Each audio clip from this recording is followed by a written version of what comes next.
Hachal, welcome to my YouTube channel Math Mavens. I am Sumit Bansal. I hope you all are doing absolutely fine. So in the last video we have discussed chapter first which is relation and function और काफी अच्छे question हमने उसमें किए थे। देखो मैंने उसमें थोड़ी सी वीडियो वो लेंदी हो गई थी, उसका रीजन यही है कि फर्स्ट चैप्टर जो अपना रिलेशन एंड फंक्शन है उसमें काफी सारे टाइप के क्वेश्चन बनते हैं। पहले रिलेशन पे पूरे आपकी 2-3 केस स्टडी मैंने आपको करवाई थी कि रिलेशन कितने टाइप्स के होते हैं, उनकी काउंटिंग कैसे होती है, रिफ्लेक्सिव क्या है, सिमेट्रिक क्या है, ट्रांजिटिव क्या है, इक्विवेलेंस क्या है, असिमेट्रिक क्या है, एंटीसिमेट्रिक क्या है, इन सब की काउंटिंग कैसे करनी है, इन सब की मैपिंग कैसे करनी है, कैसे आइडेंटिफाई करना है। फिर हमने फंक्शन को देखा कि कितने टाइप के फंक्शन हम बना सकते हैं, फंक्शन की काउंटिंग देखी कि one one function, onto function, many to one function, one one and onto which is bijective, injective, surjective, ये सारी चीजें हमने वहां स्टडी की थी।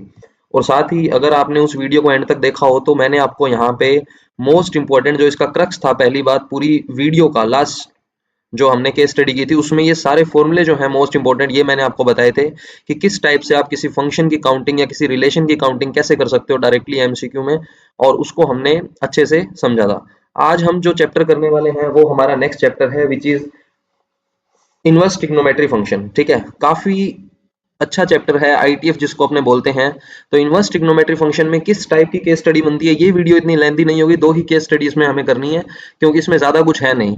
जो अभी करंट का हमारा सिलेबस है उसमें बेसिकली जो रेंज डोमेन है आईटीएफ का, ठीक है ना, इनवर्स ट्रिग्नोमेट्री फंक्शन के जो रेंज डोमेन है या जो इनकी प्रिंसिपल वैल्यूज हैं या इनके जो ग्राफ्स हैं या कुछ 2-4 फॉर्मूलाज हैं जो हमें ध्यान रखने हैं, बस इसी से क्वेश्चन बनता है।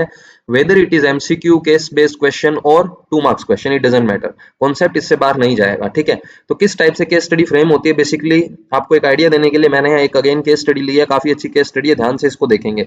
तो फर्स्ट केस स्टडी हम स्टार्ट करते हैं without any further delay. So 2 men on the either side of a temple of 30 meter high observes its top at the angle of elevation of alpha and beta respectively। तो आप देख सकते हो यहाँ पे 2 लोग हैं ए एंड बी, ठीक है, जिसको हम बोल रहे हैं ये क्या कर रहे हैं on the either side of the temple, यानी कि अल्टरनेट साइड्स, एक इस तरफ और एक इस तरफ। ठीक है, ये दोनों इस टेम्पल के टॉप को ऑब्जर्व कर रहे हैं विच इज 30 मीटर हाई। ठीक है ना, टेम्पल जो है of 30 metre high observe its top at the angle of elevation of alpha and beta. तो एक एंगल अल्फा और एक एंगल बीटा आपको गिवन है। ठीक है ना, अब ऑब्जर्व कहां से करेंगे, ये ऑब्वियस सी बात है सर, ऑब्जर्व तो ये आइस से करेंगे। ठीक है ना, एंगल ऑफ एलिवेशन। अब किसी को याद आ रहा होगा सर ये तो एक हमने क्लास 10th में पढ़ा था, क्लास 10th में हमारा चैप्टर 9 होता था सर ट्रिग्नोमेट्री के एप्लीकेशन, वहां पे हम ऐसा पढ़ते थे, angle of elevation, height of a pole, temple, ये सब।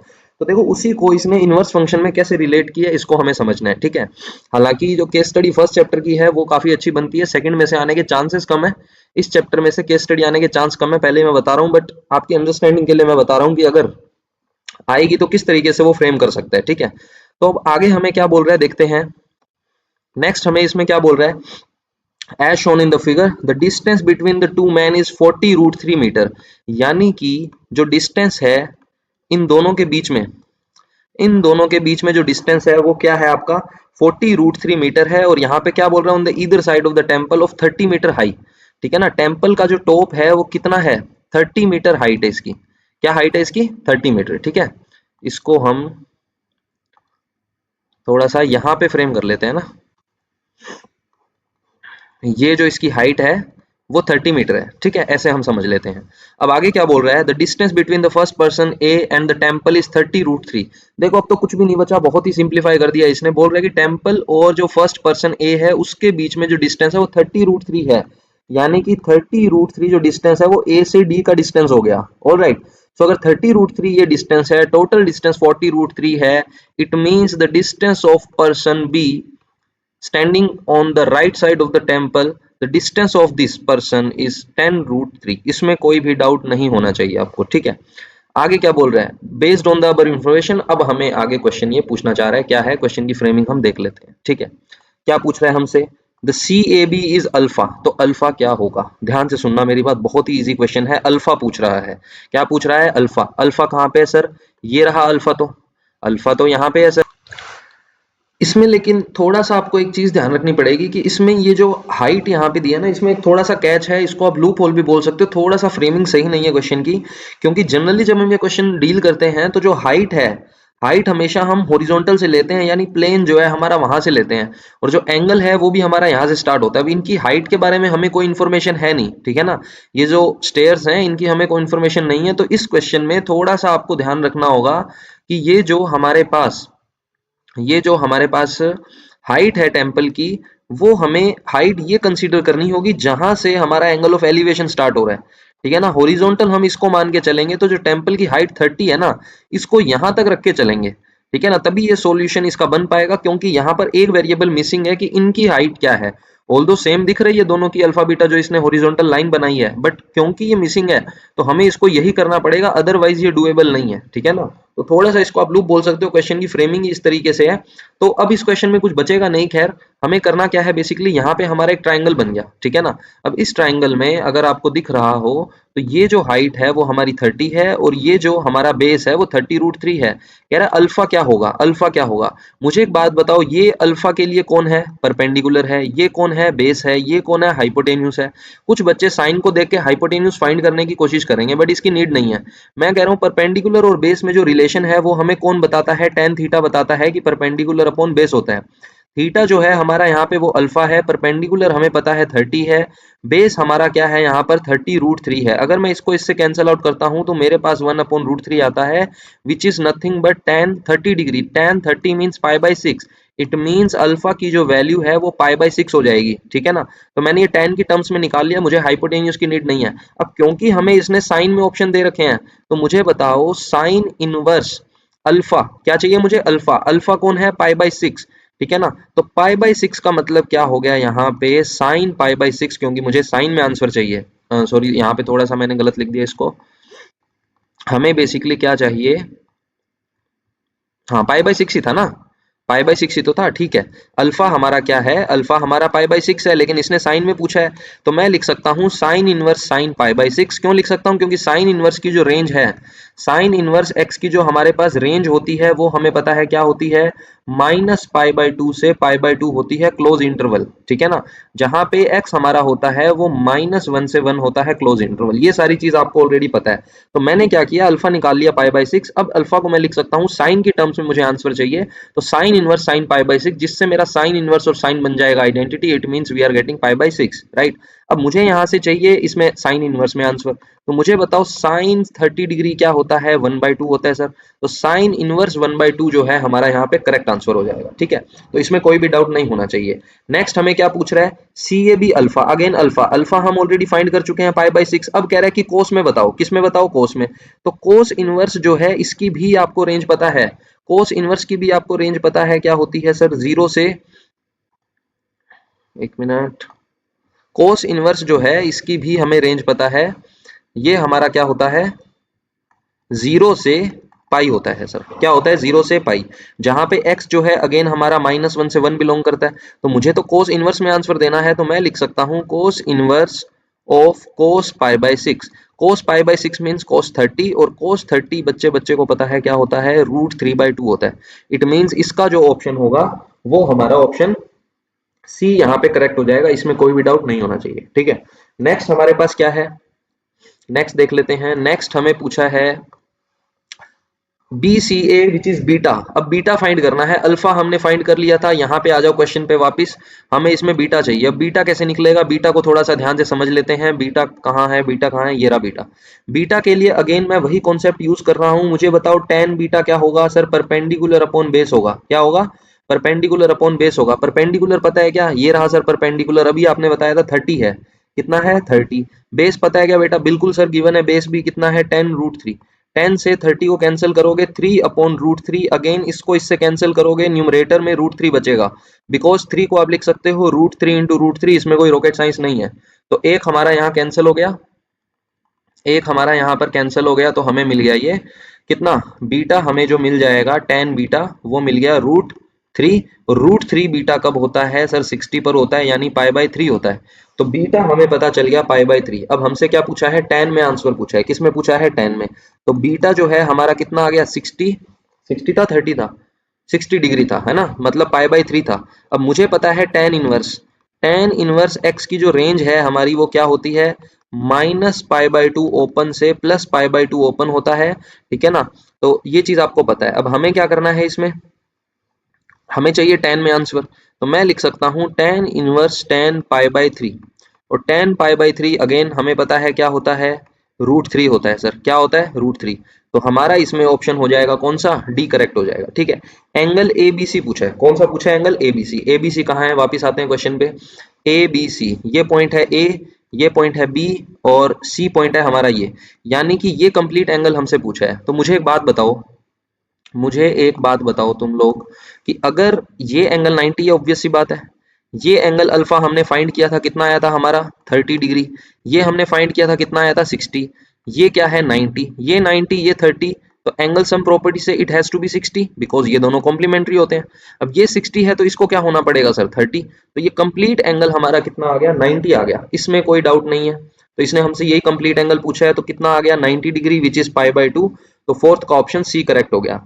Domain range of cos inverse x, तो मैं अभी आपको बता के हटा हूं, कोस इनवर्स एक्स की जो रेंज है, क्या है इसकी रेंज, वो क्या होती है 0 से पाई होती है, क्या होती है 0 से पाई, और जो एक्स आपका डोमेन है वो आपका क्या होता है -1 से 1, तो ये आपका क्या हो गया डोमेन, और ये आपकी क्या हो गई रेंज। तो डोमेन कहाँ है क्लोज, ये रहा, और 0 से पाई पे भी क्लोज चाहिए, यानी कि ऑप्शन सी करेक्ट होगा। कौन सा ऑप्शन करेक्ट होगा, सी। चलो एक काम करते हैं, सभी की रेंज डोमेन आपको यहाँ लिख के बता देता हूं मैं, सभी फंक्शन की डोमेन और रेंज। ठीक है, साइन इनवर्स,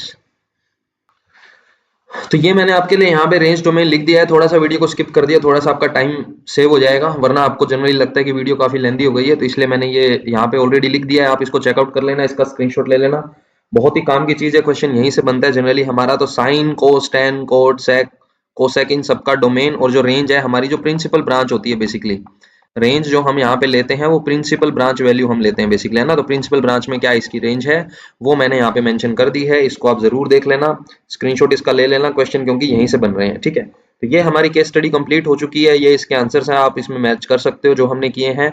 नेक्स्ट हमारी जो सेकंड केस स्टडी है, इसको हम देख लेते हैं क्या ये कहना चाह रहा है इसमें। ठीक है, केस स्टडी सेकंड, चलो स्टार्ट करते हैं। लास्ट केस स्टडी है इस वीडियो के लिए, दो ही केस स्टडी बनेगी क्योंकि ऑलरेडी मैं आपको बता चुका हूँ, ज्यादा कुछ इसमें है नहीं।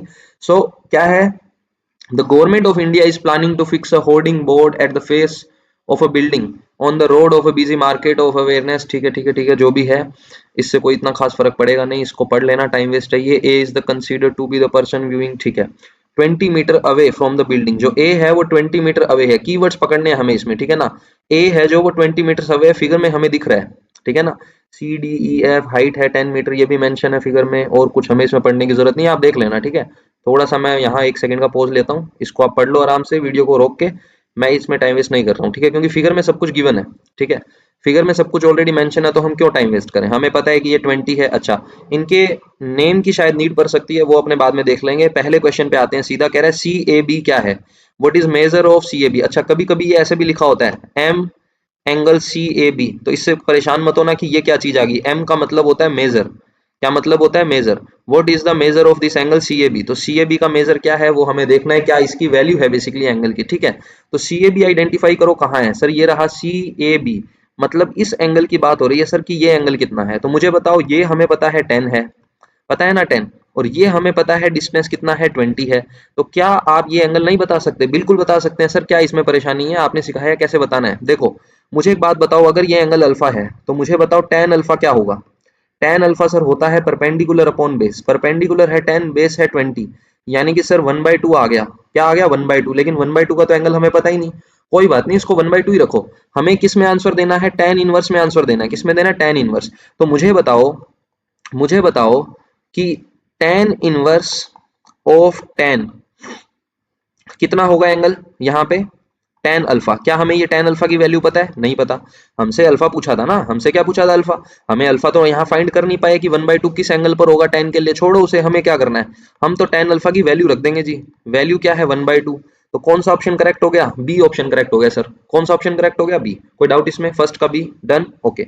नेक्स्ट पूछ रहा है डीएबी सॉरी, क्या पूछ रहा है हमसे, डीएबी, तो डीएबी पर आ जाते हैं, डीएबी आइडेंटिफाई करो कहां पर है डीएबी, डी ए बी, यानी कि ये वाला कंप्लीट एंगल पूछा जा रहा है, इस एंगल को हम क्या बोल रहे हैं, बीटा बोल रहे हैं, क्या बोल रहे हैं, बीटा। अच्छा, ये 10 मीटर है, ये 20 है, तो इसकी हाइट पता है क्या, नहीं पता, तो थोड़ा सा क्वेश्चन पे चलते हैं, कहीं पे कुछ दे रखा होगा हमें, ठीक है, पढ़ना ही पड़ेगा। A is considered to be a person viewing the hoarding board 20 meter away from the building, standing at the edge of a pathway nearby. Ram, Robert and Rahim, क्या बात है, राम, रॉबर्ट एंड रहीम, सारे ही डाल दिए इसमें। Suggested to the firm of the place holding board at the three different locations namely CDE, CDE यहाँ पे है is at the height of 10 metre from ground level, ठीक है, 10 मीटर की C जो है वो 10 मीटर की हाइट पर है। For the viewer A the angle of elevation of the D is double the angle of elevation of the C। ये देखो यहाँ पे कैच है, यहाँ से हमें समझ में आएगा कि for the viewer A D का जो एंगल ऑफ एलिवेशन है that is double of the angle of elevation, यानी कि यहाँ पे जो अल्फा है तो जो बीटा आपका होगा that is twice alpha. Alright, so the angle of elevation of the C, C के लिए अगर एंगल ऑफ एलिवेशन यानी इसकी बात करोगे it will be triple of the angle of elevation of the C. तो सी का एंगल ऑफ एलिवेशन क्या था अल्फा, तो it has to be 3 alpha. Alright, तो यहां से हमें इंफॉर्मेशन मिल गई है। तो बेसिकली इसने जो डीएबी पूछा है दैट इज 2 अल्फा। अगेन हमें आंसर देना है tan inverse, so it will B tan inverse tan 2 alpha. What is tan 2 alpha? अब हमें देखना है कि tan 2 अल्फा क्या होगा। मुझे एक बात बताओ, मुझे एक बात बताओ, tan अल्फा अगर 1/2 है तो tan 2 अल्फा क्या हो जाएगा? सर 2 से मल्टीप्लाई कर दो 1 हो जाएगा। अरे मूर्खों, ऐसा नहीं होता, ऐसा नहीं होता। क्लास 11th, क्लास 11th पे आ जाओ, याद करो वो दिन जब तुम बचपन में पढ़ते थे क्लास 11th में कि tan 2 अल्फा का फॉर्मूला क्या होता है। tan 2 अल्फा होता है sir 2 tan alpha upon upon 1 minus tan square alpha. होता है क्या सर ये tan 2 अल्फा का फॉर्मूला? बिल्कुल होता है सर। तो हमें चाहिए tan 2 अल्फा। tan अल्फा की वैल्यू है 1/2, tan अल्फा की वैल्यू 1/2 का स्क्वायर 1/4, ऊपर आपका आ गया 1, 1 में से 1/3 माइनस करोगे 3/4, 4 चला गया न्यूमरेटर में, यानी कि 4/3 is the value of tan 2 alpha. So plug in the values of tan 2 alpha as 4/3, we get tan inverse 1/3 as the right answer for the measure of DAB. So what is the measure of DAB? It is tan inverse 4/3, ठीक है ना। तो ये यहाँ पे थोड़ा सा ध्यान रखना पड़ेगा आपको, इसमें कोई भी डाउट नहीं होना चाहिए। अगेन आपके फॉर्मूला बेस्ड क्वेश्चन है, बहुत बार मैंने बोला है ट्रिग्नोमेट्री के ये फॉर्मूलाज आपको एकदम रटे हुए होने चाहिए, ठीक है। नींद में भी कोई उठा के पूछे तो आपको सारे याद होने चाहिए। अब यहाँ पे क्या पूछ रहे हैं? ईएबी। तो ईएबी ऑलरेडी हम ऊपर देख चुके हैं। ईएबी कहाँ है देख लो, ये ई है, ये ए है, ये बी है, यानी कि 3 अल्फा है। ईएबी हमारा यहाँ पे क्या है? 3 अल्फा। तो 3 अल्फा अगर है तो अगेन मुझे tan इनवर्स में आंसर देना है, so it will B tan inverse tan 3 alpha. Alright, अब मुझे tan 3 अल्फा नहीं पता, तो हमें क्या पता, क्या है हमें tan अल्फा और tan 2 अल्फा पता है। इसको सोल्व करने के अब दो तरीके हैं, ठीक है ना। इसको सोल्व करने के दो तरीके हैं, या तो आपको tan 3 अल्फा का फॉर्मूला पता हो which is 3 tan alpha minus tan square alpha cube alpha 1 minus 3 tan square alpha, या तो आपको ये फॉर्मूला पता हो, ठीक है, जो कि मैं होप कर रहा हूं कि आपको नहीं पता होगा। तो ये नहीं पता तो ये तो बिल्कुल पता ही होगा सर कि 3 अल्फा को लिख सकते हैं अल्फा प्लस 2 अल्फा। तो यहाँ फॉर्मूला लग जाएगा tan x प्लस वाई। क्या होता है tan x plus y? Sir ये होता है tan x plus tan y upon 1 minus tan x tan y, ठीक है। ये तो बिल्कुल सर अप्लाई कर ही सकते हैं, इसमें कोई भी दिक्कत नहीं होनी चाहिए, ठीक है ना। अगर ये दोनों में से कोई एक भी नहीं याद, देखो फिर परेशानी की बात है।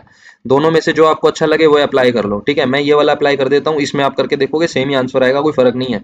यहाँ पे सिर्फ tan अल्फा की रिक्वायरमेंट है जो कि हमने फाइंड कर रखा है, यहाँ पे 2 अल्फा का भी यूज हो जाएगा, ठीक है। तो tan अल्फा हमने फाइंड किया था कितना? 1/2, tan 2 अल्फा आया था हमारा 4/3, 1 माइनस 1/2 इंटू 4/3, ठीक है। ये हो गया हमारा कैंसिल, 1 में से 2/3 माइनस करोगे, नीचे हमारा क्या बचेगा डिनोमिनेटर में 1/3, इसको आप ऐड करोगे, एलसीएम आ गया 6, ये हो जाएगा 3 + 8 11, ठीक है। इससे ये हो गया कैंसिल, यानी 11/2 आ गया। tan inverse 11/2 is the right answer for the third question, ठीक है। तो थर्ड का डी ऑप्शन हमारा यहाँ पे करेक्ट हो गया। अब आगे पढ़ लेते हैं क्या बोल रहा है। A is another viewer, A dash, sorry A dash है यहाँ पे, A dash is the another viewer. क्या बोल रहा है इस व्यूअर के लिए, देख लेते हैं हम। कह रहा है A dash is the another viewer standing on the same line observation across the road. If the width of the road is 5 metre, then the difference between CAB and CA-B क्या होगा? तो चलो क्वेश्चन पे वापस चलते हैं। Figure हमारा कहाँ है? फिगर पे आ जाते हैं। कह रहा है कि ए डैश, ये रहा ए डैश, 5 मीटर अवे है इस ए से, बोली थी उसने ये बात। अब हमसे क्या पूछ रहा है? कह रहा है सी ए बी तो हमारा अल्फा था, सी ए डैश बी ये है हमारा। तो इस एंगल और इस एंगल में डिफरेंस कितना है? Angle C A dash B और angle C A B. Angle C A B हमारा अल्फा था, अल्फा हमने फाइंड कर लिया था, tan इनवर्स 1/2 था, tan इनवर्स 1/2 था, हमने फाइंड कर लिया था अल्फा। अब ये क्या होगा, ये वाला जो एंगल है इसको आप कैसे फाइंड करोगे, तो इसके लिए भी सेम ही फॉर्मूला लगेगा, सेम ही फॉर्मूला लगेगा ना। tan, इसको मैं थीटा बोल देता हूँ एक बार के लिए, ठीक है। तो tan थीटा होता है perpendicular upon base. Perpendicular again हमारे पास 10 ही रहने वाला है, बेस जो है उसमें इंक्रीमेंट हो गया थोड़ा सा, बेस हो गया 20 + 5 विच इज 25। सिंप्लीफाई करोगे तो 2/5। तो tan यहाँ पे जो थीटा है हमारा, it will B tan inverse 2/5। कितना आ गया हमारे पास, tan इनवर्स 2/5। कोई डाउट इसमें? तो ये दोनों हमारे एंगल्स हमें पता चल गए। अब वो पूछ क्या रहा है हमसे, क्वेश्चन पे आते हैं वापिस, देखो क्वेश्चन पे वापिस आते हैं। इसने बोला था what is C A B, C A B हमारा क्या था, tan inverse 1/2। C A dash B क्या था हमारा, tan इनवर्स 2/5। 2/5 आया था, क्या आया था, 2/5। ऑल राइट, सो 2/5 ये हमारा आ गया। अब मुझे बताओ क्या पूछा है हमसे, इन दोनों में डिफरेंस पूछा है, इन दोनों में डिफरेंस पूछा है।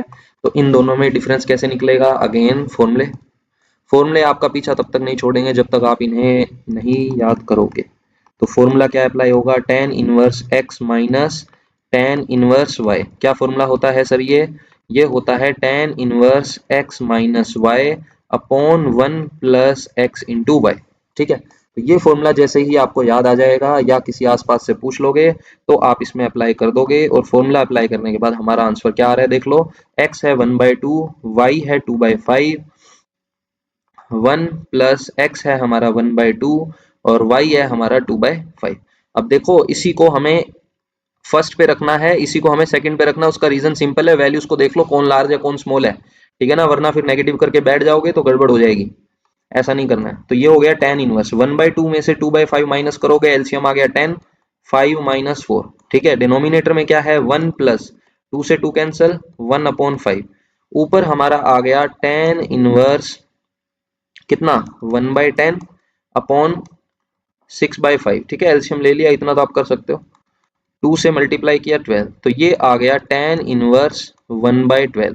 इसमें कोई डाउट, तो tan इनवर्स 1/12 हमारा ऑप्शन मैच नहीं हो रहा, ऑप्शन मैच नहीं हो रहा, इसका मतलब कोई कैलकुलेशन में मिस्टेक है, चेक करते हैं। 5 - 4 ठीक है, यहाँ भी वैल्यू मैंने ठीक पुट की है, ये हमने 1/5 6/5 भी ठीक किया है, 5 से हमने कैंसिल भी ठीक किया है, ठीक है। 1/12 भी आना चाहिए। तो इसका मतलब यहाँ पे ये मैच नहीं हो रहा है, ठीक है, इसमें भी मैच नहीं हो रहा है, इसमें भी मैच नहीं हो रहा है, और इसमें भी मैच नहीं हो रहा है हमारा।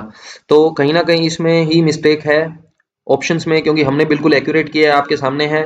इसमें एंगल यही थीटा जो हमने फाइंड किया था tan इनवर्स 2/5 ही आएगा, ये भी ठीक है। दोनों का मल्टीप्लीकेशन भी, जनरली जब हमें फॉर्मूला अप्लाई करते हैं तो हमें यहाँ पर एक कंडीशन फॉलो करनी होती है कि जो एक्स वाई है it has to be less than -1, ठीक है ना, ये हमें चेक करना है, और सॉरी ग्रेटर देन -1।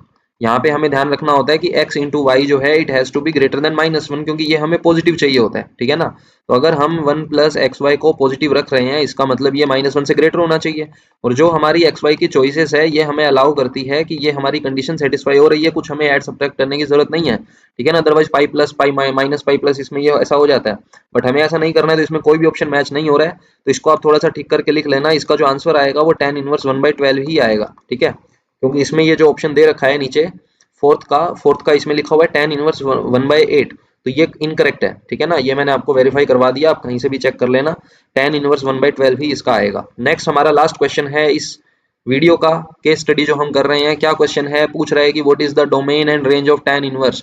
तो देखो ये मैं चीजें ऑलरेडी आपको बता चुका हूँ, एक बार फिर से मैं आपको बता देता हूँ क्या आएगा। tan इनवर्स का जो डोमेन और रेंज है, मैंने आपको ऊपर पूरा टेबल बना के भी दिया है, डोमेन एंड रेंज। तो बेसिकली tan इनवर्स का जो डोमेन है इसमें तो कोई डाउट होना ही नहीं चाहिए, ये तो r होगा। क्या होगा, r।